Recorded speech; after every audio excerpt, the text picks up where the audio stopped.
C'est une idée que j'ai depuis très longtemps, qui m'est amenée surtout par mes amis en fait, qui chaque fois qu'ils avaient un problème pour faire manger, ils m'appelaient. J'ai dit, vous avez des livres? Enfin, mais oui, mais on comprend rien, c'est toujours compliqué, etc. J'ai dit, un jour je vais faire un livre ultra simple de cuisine qui va s'adresser à tous. J'ai simplement posé des questions. Qu'est-ce que vous avez envie de manger en fait chez vous?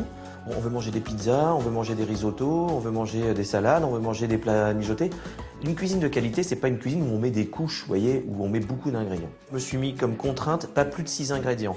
Il y a même dans le premier livre des recettes avec 2 ingrédients. J'ai voulu les photographier pour les montrer parce que ça paraît bête, mais en même temps, il y a des gens qui savent pas ce que c'est qu'un oignon rouge. Ensuite, j'ai voulu que ce soit écrit d'une manière la plus succincte possible et qu'on comprenne tout de suite par 2-3 étapes en 3 lignes. Ce livre se veut très rassurant parce qu'en fait, quand on regarde les ingrédients sur la page de gauche et on regarde le plat final sur la page de droite, ça se ressemble.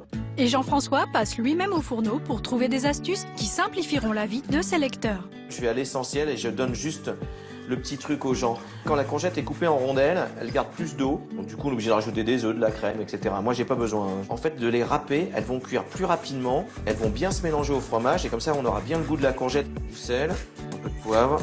5 minutes de préparation montre en main et on enfourne. Résultat garanti.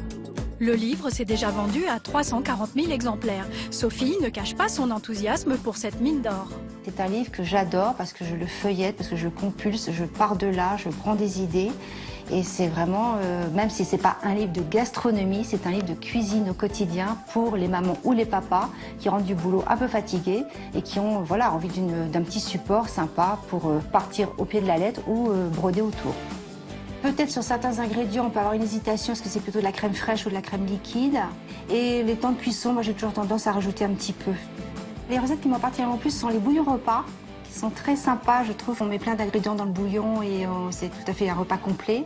Les variantes autour du poulet, moi j'ai toujours du poulet dans mon congélateur. Il y a plein de variantes marrantes et très pratiques, très faciles. Pour 19,95 €, 200 recettes encouragent les débutants.